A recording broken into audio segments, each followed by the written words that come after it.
Bonjour à tous et à toutes. Bienvenue sur notre chaîne La Vérité pour notre temps. Que l'Éternel vous bénisse pleinement et que son nom soit élevé et glorifié.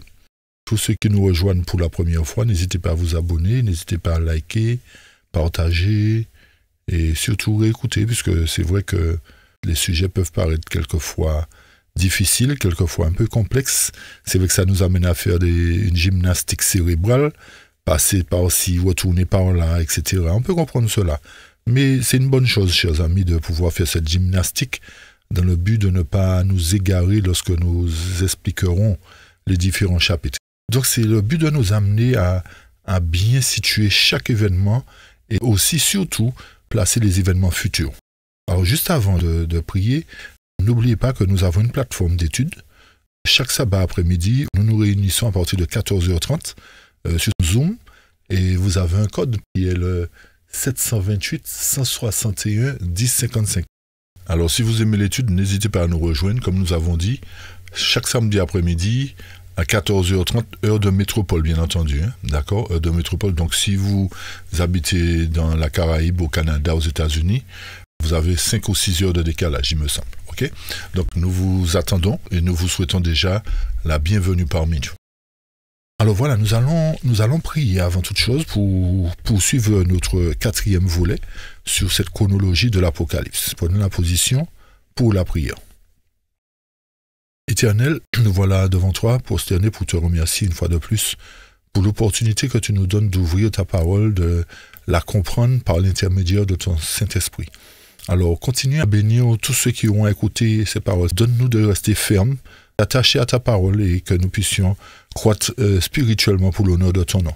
Bénis tout un chacun et fortifie-nous et que la louange, l'honneur, le règne, la puissance et la gloire te soient rendues dès maintenant et pour toujours. Au nom de Jésus, nous t'avons prié. Amen. Amen. Voilà, lors de notre dernière étude, nous avons apporté des précisions supplémentaires sur le chapitre 9. Nous avons dégrossi le chapitre 10, 11 et 12. Par conséquent, aujourd'hui, nous aborderons les chapitres 13 à 16. Alors, lorsqu'on commence le chapitre 13, la première phrase a déjà un problème. Pourquoi? Parce que selon la version seconde, le texte commence par le pronom personnel « il ». Et « il se tint sur le sable de la mer ». Ce n'est pas la bonne traduction, chers amis. Le « il » là sous-entend que c'est le dragon au chapitre précédent qui se tient sur le sable de la mer. Alors que non, c'est Jean qui est dans vision, il se tient sur le sable de la mer. Et la version originale nous dit « Je me tins sur le sable de la mer et je vis monter de la mer une bête qui avait 7 têtes et 10 cornes. » Donc le « il » mentionné ici n'est pas correct, parce que ça ne se réfère au dragon qui se tient sur le sable de la mer et qui vit monter de la mer une bête.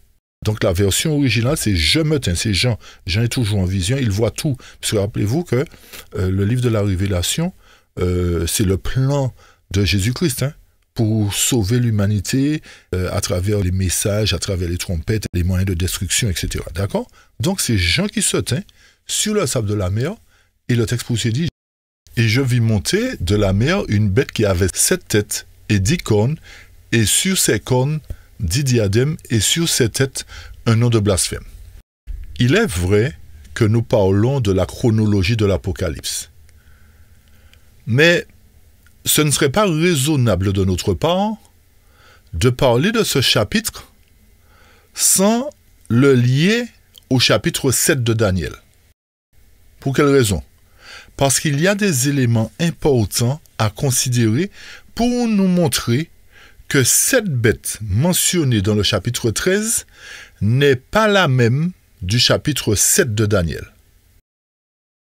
mais qu'il s'agit d'une autre phase de la bête de Daniel 7. La bête mentionnée dans l'Apocalypse 13 est une autre phase de la bête de Daniel chapitre 7. Qu'est-ce qui nous permet de dire cela? Portez une attention particulière aux différents éléments mentionnés dans ce chapitre 13 et vous ferez la comparaison avec Daniel 7. Ok? C'est très important. Donc, lorsque nous relisons le chapitre 13, verset 1, le texte nous dit je me tiens sur le sable de la mer et je vis monter de la mer une bête qui avait 7 têtes et 10 cornes. Déjà ici, chers amis, vous voyez que cette bête d'Apocalypse 13 possède 7 têtes. Tandis que la bête de Daniel 7 ne possède pas 7 têtes. Mais elle possède seulement 10 cornes et une tête. Ok? Ça, c'est un premier élément. Deuxième élément. Et sur ces cornes, 10 diadèmes. Quand vous reviendrez dans Daniel chapitre 7, les 10 cornes ne possédaient pas de diadème. Ou encore de couronne. Et rappelez-vous que dans Daniel 7, il y eut 3 cornes qui furent arrachées et qui furent remplacées par une corne qui avait des yeux et une bouche qui parlait avec arrogance. D'accord? Troisième point. Et sur cette tête, un nom de blasphème. Vu que la bête indescriptible de Daniel 7 ne possédait pas 7 têtes, mais une seule, nous montre que dans le chapitre 13, il s'agit d'une autre phase ou encore d'une autre période à laquelle cette bête fait référence et où sont mentionnés ces points distinctifs. Donc, le fait est que la bête d'Apocalypse 13 possède en plus de la bête de Daniel des couronnes et des têtes. Et que ce sont les têtes de la bête d'Apocalypse 13 qui blasphèment. Tandis que dans le chapitre 7 de Daniel, la corne profère des paroles arrogantes, ainsi que les yeux et la bouche. Est-ce que vous nous suivez, chers amis? Donc, comme nous venons de le dire, nous sommes obligés de lier ces deux chapitres entre eux pour nous amener à comprendre non seulement la chronologie, bien que ce soit cette démarche que nous faisons, mais aussi pour apporter des précisions essentielles quant à la période à laquelle cette bête a pris naissance, ou encore est venue sur pied. D'accord? Donc, tenons compte de ces éléments. À travers ces points que nous venons d'énoncer, nous voyons qu'effectivement, cette bête est une autre phase, comme nous venons de le dire, de la bête indescriptible de Daniel. Cette bête n'est plus un système ecclésiastique, mais un système politique, un système civil. Pour quelle raison? Parce que les cornes de cette bête d'Apocalypse chapitre 13 possèdent des couronnes. Ça voudrait dire que ces cornes particulièrement ont retrouvé leur royauté, ont retrouvé leur dignité de roi. Et ce qui nous ramène à notre époque. Elle rentre en jeu à partir du 6e sceau. Pour quelle raison? Parce que rappelez-vous que la bête ecclésiastique de Daniel 7 a perdu le pouvoir en 1798. Alors, vu qu'elle perd son pouvoir en 1798, logiquement, suite à cette période, nous entrons dans la nouvelle phase d'une autre bête, qui est la bête léopard. Et non seulement il y a les éléments précités, qui nous permettent de faire la différence entre les deux, mais il y a d'autres éléments encore que nous devons prendre en compte. Mais avant tout, retenez bien que cette bête d'Apocalypse 13 est une autre phase, nous précisons bien une autre phase et une autre période qui correspond à la période du temps de la fin. OK? Et qui continue son cheminement jusqu'à aujourd'hui. Est-ce que c'est clair, chers amis? Par conséquent, lorsque nous poursuivons au verset 2, le texte nous apporte encore d'autres éléments. Quels sont ces éléments? La bête que je vis était semblable à quoi? À un léopard. Il n'y avait pas cette description dans Daniel 7. Ses pieds étaient comme ceux d'un ours. Il n'y avait pas non plus cette description dans Daniel 7. Et sa gueule était comme celle d'un lion. Ce qui revient à dire que dans cette phase où les rois ont reçu leur couronne, c'est-à-dire à partir du temps de la fin, cette bête représente d'une manière générale le monde dans son ensemble. Ok, chers amis, pour quelle raison?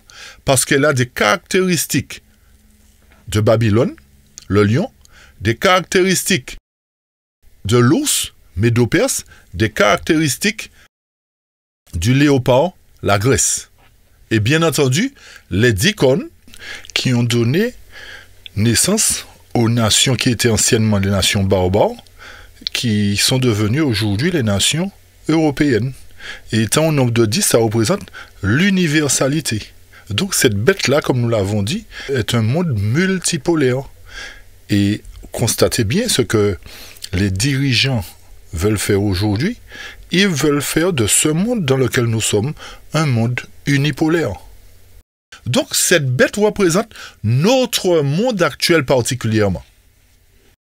Et ce qui est plus surprenant, c'est que le dragon donne sa puissance, son trône et une grande autorité à cette bête. Vous comprenez bien que ce qui anime la bête aujourd'hui, c'est le dragon. Et non seulement c'est le dragon qui le dirige, mais cette bête possède aussi la mentalité de Rome. Puisqu'il n'y a pas de fumée sans feu, hein. Le dragon, c'est lui qui conduit Rome. Donc forcément, l'esprit de Rome est là à travers différentes choses que Rome a établies et que nous suivons sans comprendre parce que nous faisons partie aussi du système. Vous voyez ce que je veux dire? On va apporter plus de précision tout à l'heure. Rappelez-vous que nous avions, à travers l'image ici, nous avions l'empire babylonien qui dirigeait le monde, qui est un empire mondial, l'empire médo-persan qui est un empire mondial, grec qui est un empire mondial, et Rome qui est un empire mondial. Maintenant, nous passons à une autre phase de cette bête qui est un composite, en fait, un conglomérat de toutes les nations du monde pour montrer que ce monde-là est un monde multipolaire aujourd'hui. Cette bête représente un monde multipolaire. D'accord? Donc ça voudrait dire que ce n'est pas réellement Rome qui dirige, comme nous l'avons dit, mais la mentalité, le fonctionnement de Rome est toujours présent. Quand vous regardez, analysez bien, vous voyez que le mal domine aujourd'hui. On a l'impression qu'il n'y a pas de justice, que nous vivons sous le règne de l'oppression. Et le verset 3 nous conduit toujours à la même période du 6e sceau, à l'époque où cette bête d'Apocalypse 13 possède 7 têtes. Et remarquez bien ce que nous dit le verset 3. Je vis l'une de ces têtes comme blessée à mort. Donc c'est bien à l'époque où les 7 têtes sont venues à l'existence. Puisque dans la phase ecclésiastique de Daniel 7, elle n'avait pas 7 têtes comme nous avons dit. Donc c'est toujours la même période. On ne remonte pas à l'époque de Rome. Et la suite du verset 3, c'est-à-dire sa blessure mortelle fut guérie, nous conduit aux environs des années 1930, au moment où, sous Mussolini, la papauté fut rétablie. D'accord? Et qu'est-ce qu'il nous a dit concernant la suite du verset 3? Et toute la terre fut dans l'admiration derrière la bête. Vous remarquez bien que ce n'est pas derrière la papauté que la terre est en admiration. Pour quelle raison? Parce que nous avons apporté des éléments qui nous montrent que cette bête possède d'autres caractéristiques que la papauté elle-même. Et que le système papal est représenté par une tête blessée à mort. Et remarquez bien que c'est la tête qui reçut la blessure et non la corne. Puisque la papauté, dans Daniel 7, il possédait une corne qui proférait des paroles arrogantes et une bouche aussi qui proférait des paroles arrogantes. Vous ne pouvez pas avoir de bouche sans tête. Sinon, c'est un fantôme, je ne sais pas c'est quoi, mais c'est pas logique. D'accord? Donc, tout ceci nous amène non seulement à situer les différents événements chronologiquement, mais à nous apporter plus de précision concernant cette bête.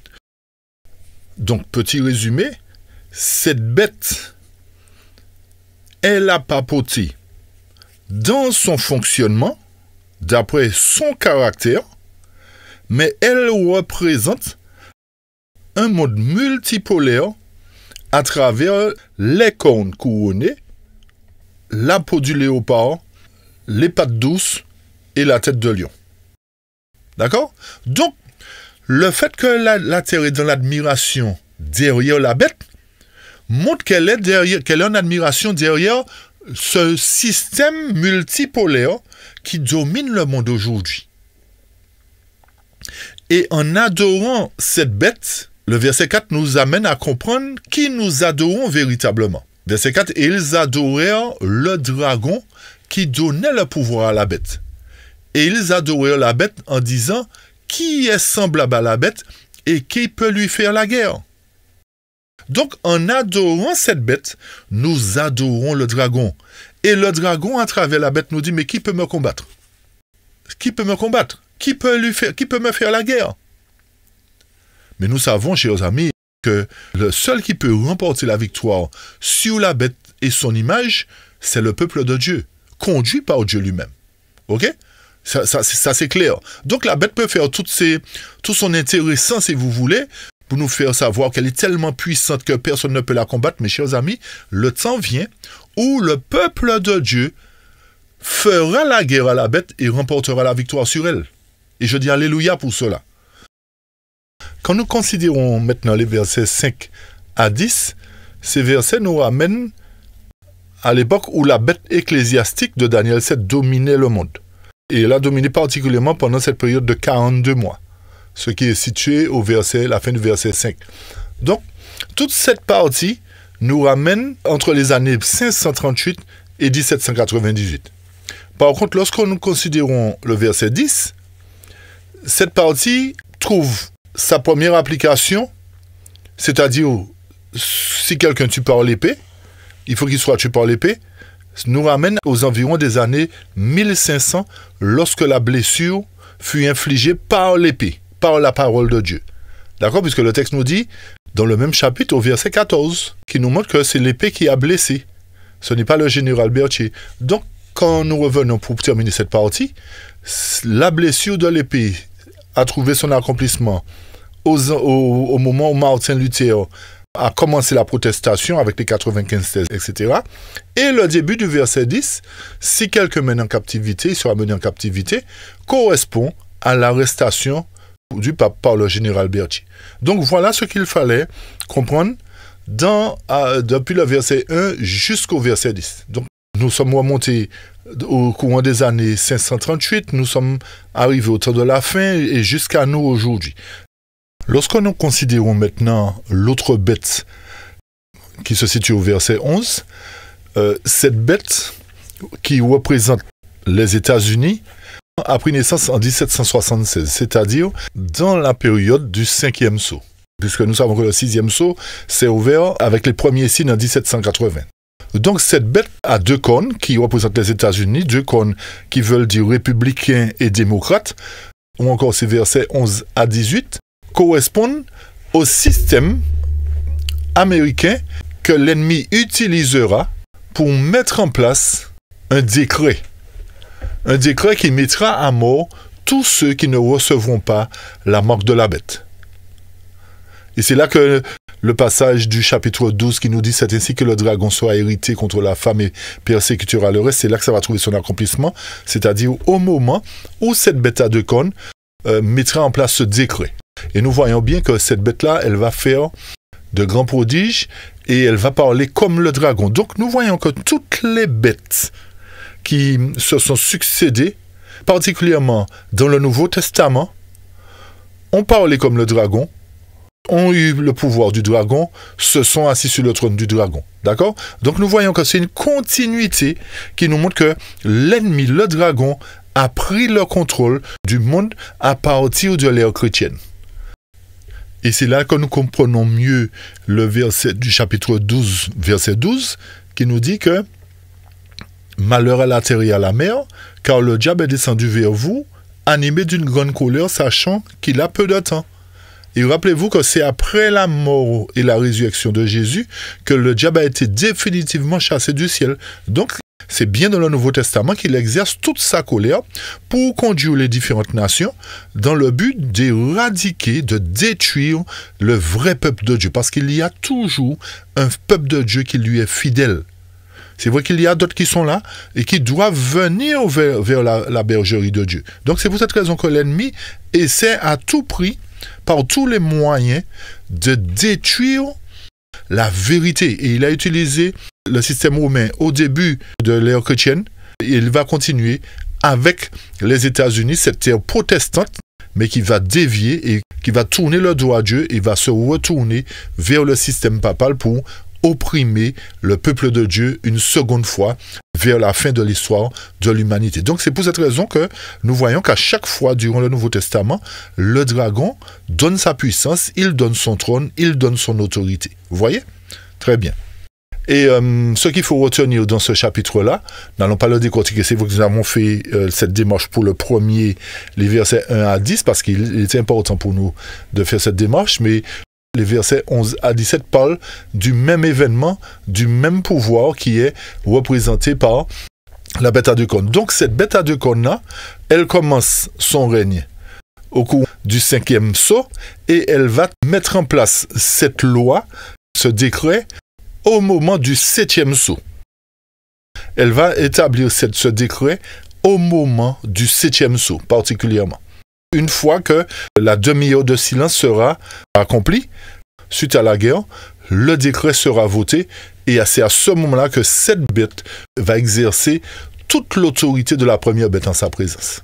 Donc le fait qu'elle va animer l'image de la bête, c'est-à-dire qu'elle va donner vie en quelque sorte au pouvoir oppressif du système établi entre 538 à 1798.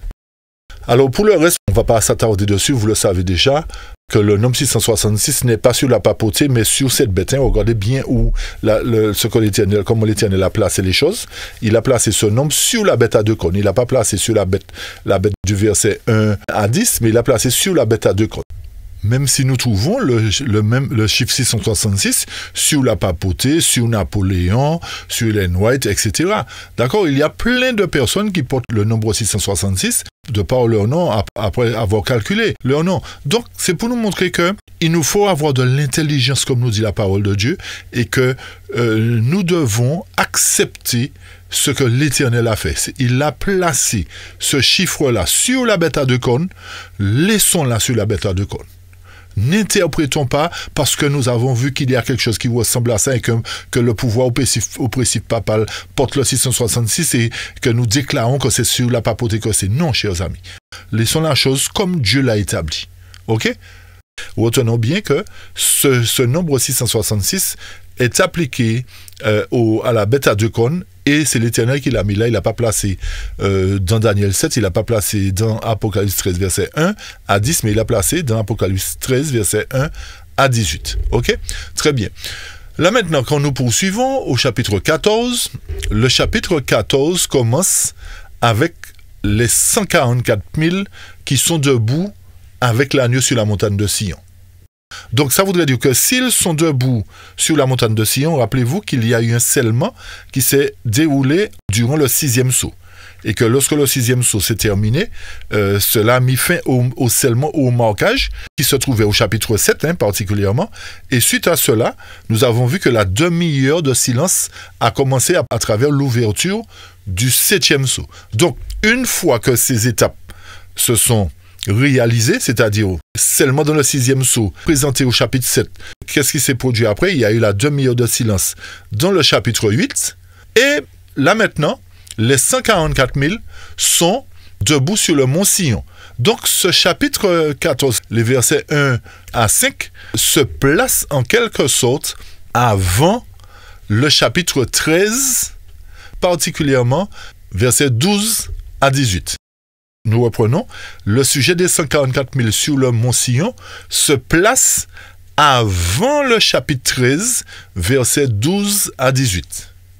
Et c'est une fois qu'ils seront sur le mont Sion que la bête à deux cornes va faire sortir ce décret. Nous reprenons, seulement, 6e sceau, jugement, 7e sceau, demi-heure de silence.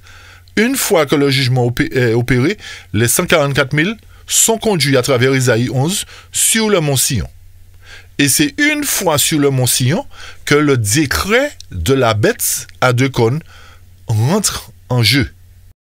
Donc vous voyez que malgré le fait que le chapitre 13 soit écrit avant le chapitre 14, mais les versets 12 à 18 trouvent leur accomplissement après le chapitre 14, versets 1 à 5. OK?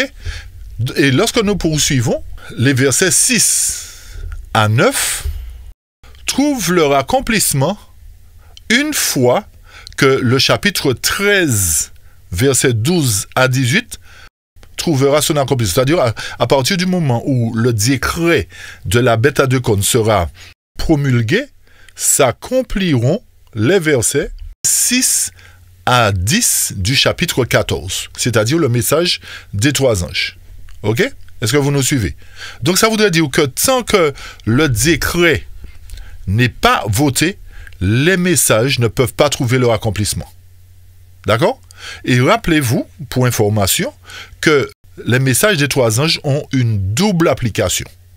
Une application au courant des années 1843-44 et l'autre application dans le 7e sceau à partir du moment où le décret de la bête à deux cornes sera établi. Lorsque nous poursuivons les autres versets du chapitre 14, le verset 10 particulièrement du chapitre 14 correspond au fléau, c'est-à-dire une fois que les trois messages seront proclamés, une fois que nous anticipons sur le chapitre 18, le chapitre 18 qui se joindra au chapitre 14 sera proclamé, c'est-à-dire le grand cri, à ce moment-là, les fléaux tomberont. Donc, grand cri, message des trois anges, fléau, tombe durant le 7e sceau. Mais nous retenez bien que les 144 000 doivent être d'abord sur le mont Sion, durant le 7e sceau. Une fois cela accompli, le décret de la marque de la bête est établi, le décret de la bête à deux cornes, c'est-à-dire l'image de la bête établie. Suite à cela, les messages des trois anges et de l'autre ange sont proclamés, puisque le décret est sorti. Et suite à cela, le verset 10, les fléaux tombent sur les méchants. D'accord? Ok. Donc, suite à cela, poursuivons, verset 13 et suivant, ceci nous montre que tous ceux qui meurent aujourd'hui, en fait, doivent être scellés. Ok? Doivent être scellés, doivent être marqués aussi du sceau de Dieu. Là maintenant, lorsque nous considérons les versets 14 à 20, ces versets trouvent leur accomplissement durant le 7e sceau aussi, c'est-à-dire les premiers versets 14 à 18 qui correspondent à la moisson se fait durant la demi-heure de silence, c'est-à-dire au début du 7e sceau.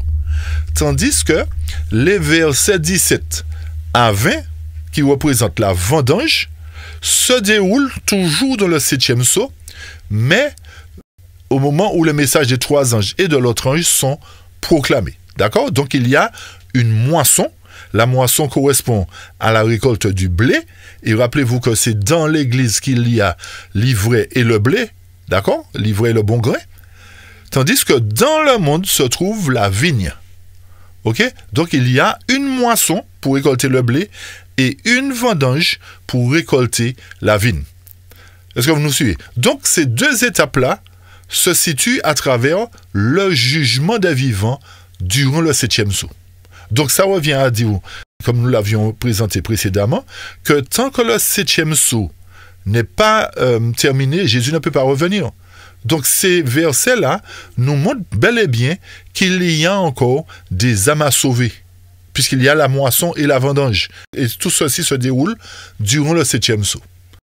En résumé de tout cela, nous voyons que les versets 14 à 18 nous montrent que la moisson, en fait, est en deux phases. Une moisson faite par le Fils de l'homme, au verset 14 à 16, et une moisson, ou encore la vendange, comme vous voulez, se fait par un ange. Donc ces deux moissons-là récoltent les premiers et les seconds fruits. Donc c'est les versets 14, si vous avez bien compris, les versets 14 à 16 se placent avant les versets 1 à 5. D'accord, chers amis? Les versets 14 à 16 se placent avant les versets 1 à 5. J'espère que c'est clair, chers amis. Ok, donc vous voyez que comme le chapitre 14 est divisé, il y a plusieurs événements qui se passent, mais il faut effectivement pouvoir bien les situer. D'accord?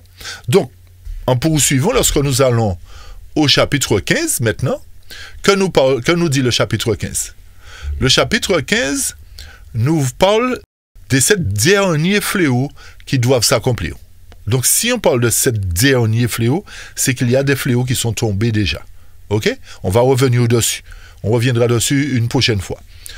Donc, à partir de ce moment-là, une fois que les fléaux tombent, ces fléaux s'accomplissent vers la fin du 7e sceau, au moment où le 7e manche sonne de la trompette et dit que le mystère de Dieu est accompli, c'est-à-dire la fin de l'œuvre évangélique, la fin de l'œuvre salutaire pour le monde. Ok? Ça voudrait dire que ce verset 1 se situe au moment de la voix de la 7e trompette. Les versets 2 correspondent au moment où le jugement s'est fait à travers la demi-heure de silence. Premièrement, je dis bien premièrement, et au moment du grand cri. Pour quelle raison? Parce que sur cette mer de verre mêlée de feu, sont ceux qui ont vécu la bête et son image et le nombre de son nom. Ils sont debout sur la mer de verre et ils possèdent des harpes. Et remarquez bien, ils chantent le cantique de Moïse. Donc ça voudrait dire que ce sont des rachetés. Tous ceux qui ont été jugés et sauvés sont représentés comme étant sur la mer de verre. Donc, ils sont sauvés, ils sont en quelque sorte entrés dans le plan de Dieu. Et à partir de ce moment-là, ils sont considérés comme entrant dans l'éternité avec Dieu. D'accord? Très bien. Alors, nous avons dit que les versets 2 et 3 se placent avant le verset 1 du chapitre 15. Est-ce que vous me suivez, chers amis? D'accord? Les versets 2 et 3 du chapitre 15 se placent avant le verset 1 du chapitre 15. Puisque c'est une fois que le peuple de Dieu est sauvé que les fléaux tombent. OK? Et suite à cela, qu'est-ce qui se passe? Au verset 5 du chapitre 15, j'ai regardé le temple du tabernacle témoignage fut ouvert dans le ciel et les 7 anges qui tenaient les 7 fléaux sortirent du temple revêtus de l'impur éclatant, ayant des ceintures d'or à la poitrine, etc., etc. Et le temple fut rempli de fumée. Donc, les versets 5 à 8 du chapitre 15 se placent aussi avant le verset 1. D'accord, chers amis? Parce qu'il faut que le temple soit vidé, que tout le monde sorte du temple, c'est-à-dire le sanctuaire qui est dans le ciel à travers le tribunal. Le tribunal, c'est le saint tribunal où se déroule le jugement. Il faut qu'il soit complètement vidé pour que le verset 1 puisse trouver son accomplissement. Alors, c'est à partir de cela, nous passons maintenant au chapitre 16. Et le chapitre 16, c'est l'accomplissement du chapitre 15, verset 1. Ok, chers amis? Tout le chapitre 16, c'est l'accomplissement du verset 1 du chapitre 15. Et dans ce chapitre 16, il y a une guerre qui doit se dérouler toujours dans le 7e sceau, mais soulignez bien qu'il se passe durant le 6e fléau. Et c'est cette guerre qu'on appelle la guerre d'Armageddon. Et c'est là que l'Éternel va faire payer à Babylone toutes ses exactions, etc., etc. D'accord? Donc voilà en gros, pour ces différents chapitres que nous avons vus aujourd'hui, nous ne serons pas plus longs, nous aborderons les autres chapitres la prochaine fois. Alors nous espérons que cela vous a été d'un grand secours, une fois de plus, et que vous serez plus à même, lorsque vous irez en profondeur dans les différents textes, pour bien comprendre tous les tenants et les aboutissants. Alors nous vous donnons rendez-vous pour la suite de notre étude, et nous vous disons à bientôt dans le nom de Jésus-Christ notre Seigneur. Merci pour votre présence, et à la prochaine. Amen. Amen.